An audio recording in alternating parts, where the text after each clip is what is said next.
마지막 이벤트 예, 또 맛있는 요리가 준비되어 있습니다. 기대돼요. 기대됩니다. 저녁인가요?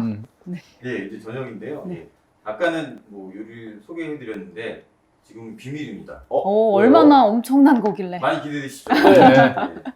그 요리를 드시려면 혜민 씨가 어떤 걸 하셔야죠? 맞춰야 됩니다. 화이팅! 화이팅! 가자! 집중력을 잃지 마시고 네. 예, 문제까지 잘 풀어주시기 바랍니다. 알겠습니다.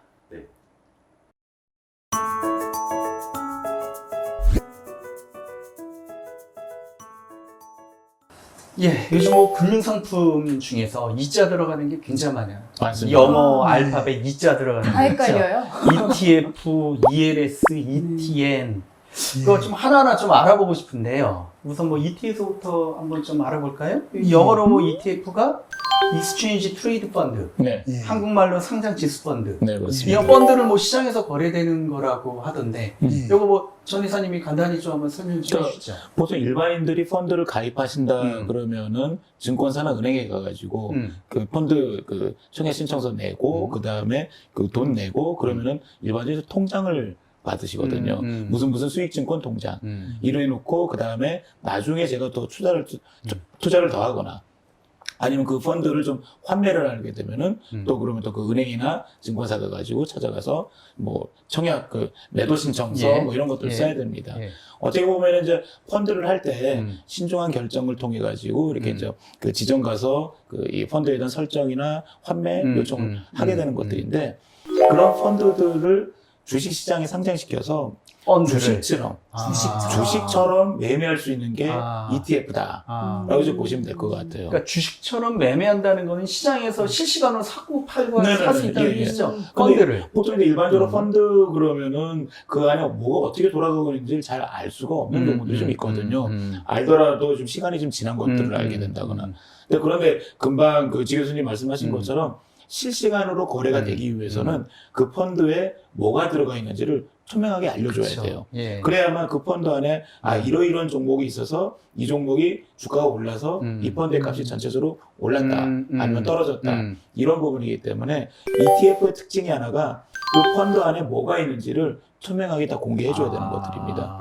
아. 네. 그 맞아요. 저는 예. 그 펀드가 그 안에 무슨 자산이 들어있는지 알기에는 그 시간이 좀 걸렸어요. 네네네. 왜냐하면 그 저기 운용사에서 그 발송을 그렇죠. 해주거든요. 이 안에 뭐가 있는지 이런 것들을. 근데 이거는 ETF는 진짜 그 안에 뭐가 있는지 투명하게 실시간으로 알 수 있다는 거. 네. 되게 큰 장점이라고 네, 볼 수 있을 것 그렇습니다. 같아요. 네. 이제 그리고 그걸 바라볼 때 어떤 측면이 있냐면 이제 지금 설명하는 거는 우리가 판매사나 운용사 입장일 수 있고요.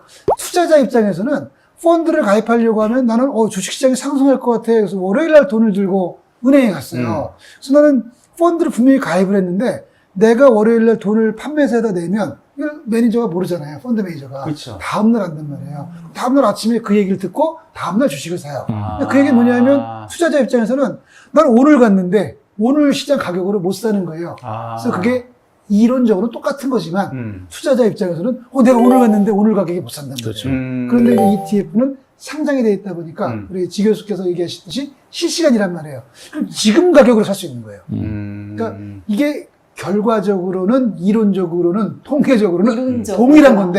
동일한 건데 투자자 입장에서는 그게 아닌 거죠. 오늘 바로 사는데 맞습니다. 예, 이제 그런 차이가 그런 있습니다. 측면에서 ETF가 어떻게 보면 황금성이라는 장점, 말씀드렸던 것처럼 투명하다는 거, 예. 그리고 정보가 다 공개되니까. 두 번째는 언제든지 내가 주식시장이 장이 열려 있을 때 사고 팔 수 있다는 장점, 황금성이라는 장점이 있고요. 근데 이 ETF가 웬만한 펀드들 다 이렇게 ETF처럼 시장에 올려서 거래할 수 있는 ETF는 아니고요. 아, 그래요? 그러니까 원래는 이런 ETF가 되려고 그러면은 이 ETF는 어떠한 지수를 따라가는 상품이다. ETF 펀드다.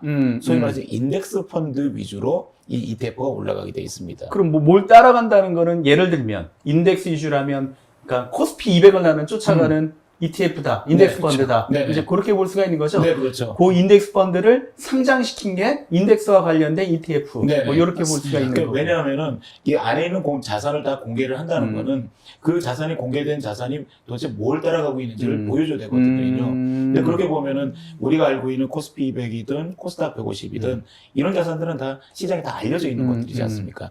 알려져 있는 자산을 고스란히 그 펀드에 복제를 해가지고 이 펀드가 이 코스피 200이든 코스닥 150이든 이 지수에 똑같이 따라간다. 이제 첫 번째 ETF의 초창기 원형은 이런 형태들입니다. 내가 따라가고 싶어 하는 이 지수, 추적 지수를 고스란히 따라간다. 이제 첫 번째 ETF의 아니, 하나의 그렇다면 상품이 되는 거죠. 그 펀드는 펀드 매니저한테 살 수도 있고 네. 상장돼서 장에서 살 수도 있고 네. 똑같은 거예요? 그래서 아주 중요한 지점인데요. 하나는 ETF가 상장이 됐으니까 주식처럼 사고 팔 수가 있어요. 그냥 시장에서. 근데 또 하나는 이 ETF가 펀드이잖아요. 그러니까 원래 펀드가 우리가 돈 들고 가서 만들어주세요. 아니면 나중에 그 펀드 환매해주세요. 이렇게 할 수 있는 거기 때문에 보통 이걸 ETF를 유통시장, 발행시장으로 나누게 됩니다. 유통시장은 주식에서 거래되는 거를 그냥 사고 팔 수 있는 부분들. 발행시장은 제가 직접 이 ETF를 설정하고 환매한다. 근데 이게 좀 어려운 게 왜냐면은 ETF 같은 경우는 원칙상 보통 이제 우리가 펀드를 설정하고 환매할 때 우리가 펀드를 이제 가입하려고 하면은 제가 돈 들고 가고 그럼 그 돈을 그 펀드 매니저가 주식으로 바꿔서 하는 거잖아요. 근데 이 ETF는 원래 설정을 할 때 제가 돈을 가지고 가는 게 아니라 주식을 들고 가야 돼요.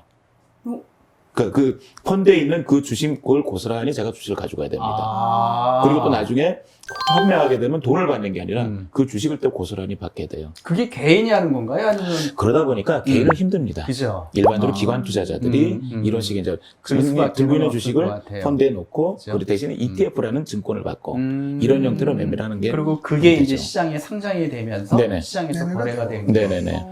또 한 가지, ETF에서 그 뭐라고 그럴까요? 변전형. 그렇죠. 전형이라고 봐야 되겠죠. 뭐 레버리지 ETF, 인버스 ETF. 네. 예. 레버리지는 저희들이 흔히 알고 있는 지금까지 많이 알아봤던 그 레버리지. 그거를 지금 의미하는 거겠죠. 네, 그렇습니다. 예, 그러니까 레버리지하고 인버스라고 하는 건 우리가 이제 표준형은 인덱스고요. ETF고요. 이것에 투자자들도 어떤 면에 욕심일 수도 있고 좀 새로운 걸 원하잖아요. 그러니까 나는 시장이 10% 상승할 때 15% 올라갈 수 있는 또는 20% 올라갈 수 있는 그걸 우리가 이제 곱하기 1.5 혹은 곱하기 2.0 이렇게 표현하는데 2배짜리 1.5배짜리 ETF를 원하는 거예요, 투자자들은. 왜냐하면 난 시장이 상승할 것 같은데 상승한 효과를 좀 더 많이 볼 수 없을까라고 해서 원하는 것이 레버리지 ETF예요. 인버스는 시장의 참여자들은 생각이 다 다르잖아요. 어떤 참여자들은 상승한다고 보고 ETF를 하는 거지만 어떤 참여자들은 하락할 것 같아요.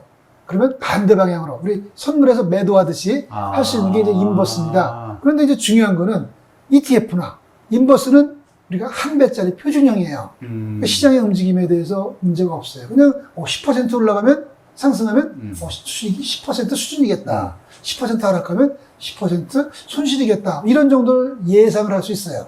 근데 이제 레버리지 ETF는 분명히 1.5배, 2.0배는 맞아요.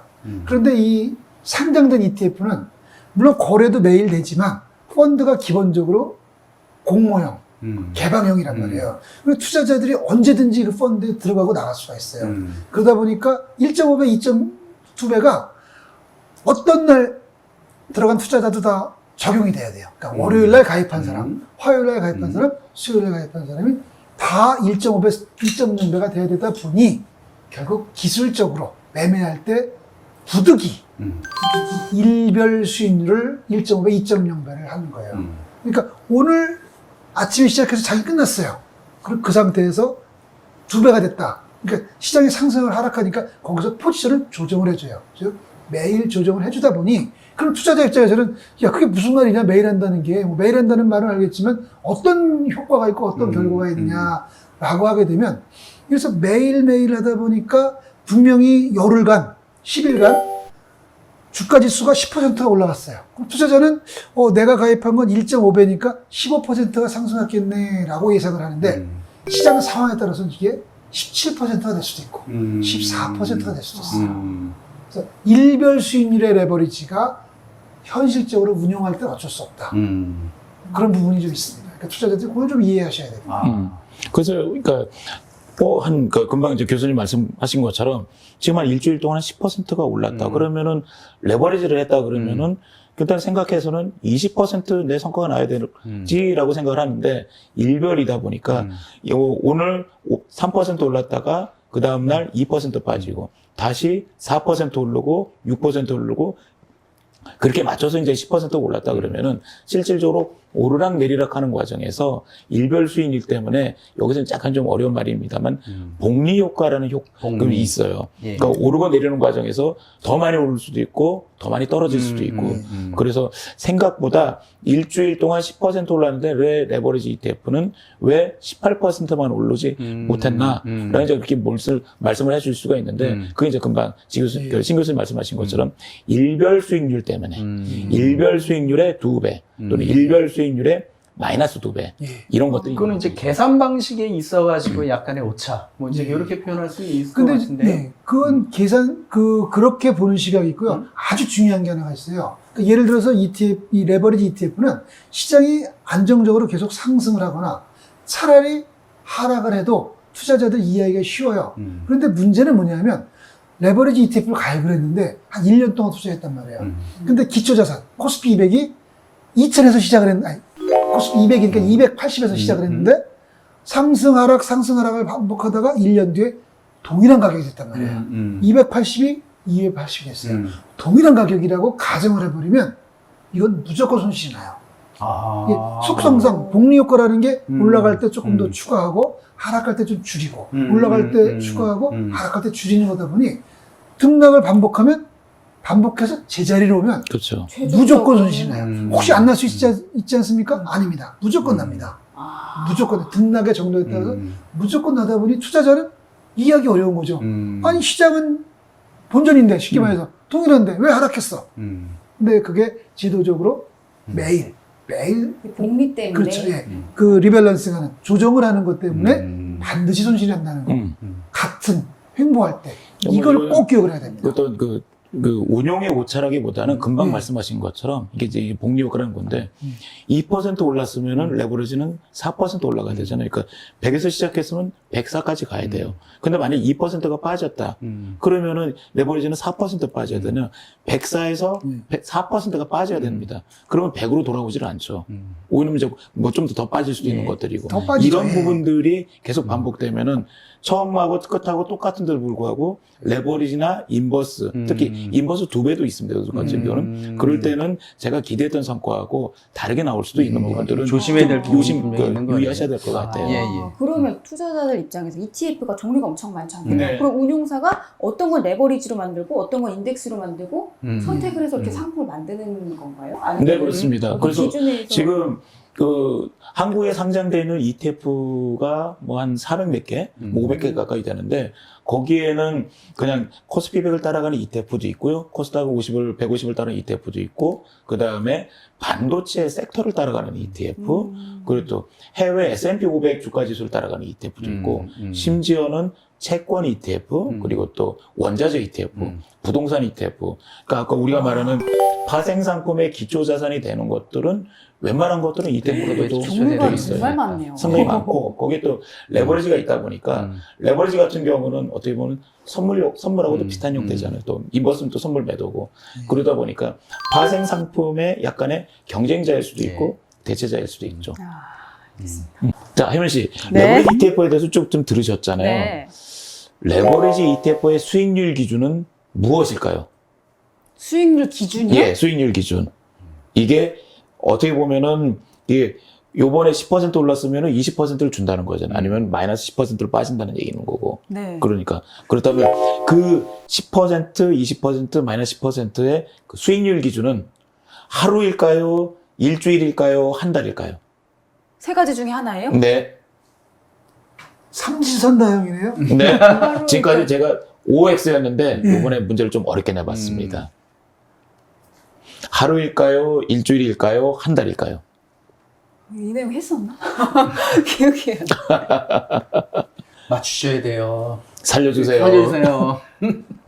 레버리지 ETF는 하간 수익률을 기준으로 한다. 였거든요. 하루. 네, 맞습니다. 야, 저녁 먹을 수 있습니다. 하여튼 뭐 금융상품 중에 2 들어가는 것 중에 먼저 살펴봤던 ETF, 아주 생산력은 대단한 것 같아요. 펀드를 상장시켰다. 네. 다만 이제 일별 수익률을 기준으로 하기 때문에 약간의 계산 방식이 있어가지고 나중에 장기적으로 보면 오차가 내가 기대했던 거에 비해서 오차가 발생할 수 있다는 거는 상품 투자하기 전에 반드시 좀 기억해야 될 점이 아닌가 이렇게 생각이 듭니다. 네. 예, 잘 알아봤습니다. 네.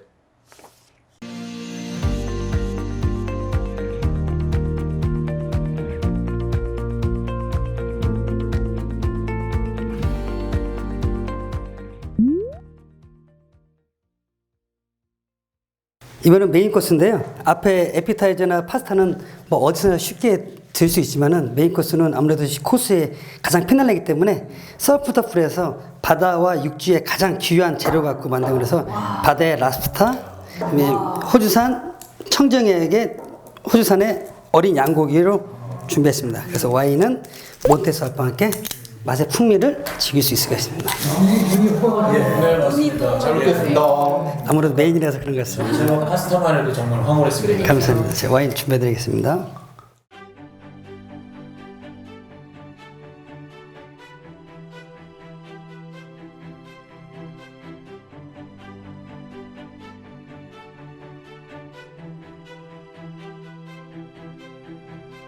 네. 자, 이거 파이팅. 진짜 맛있어 보이는데요. 맛있는 음식에 황홀한 와인이 그러니까요. 대단합니다.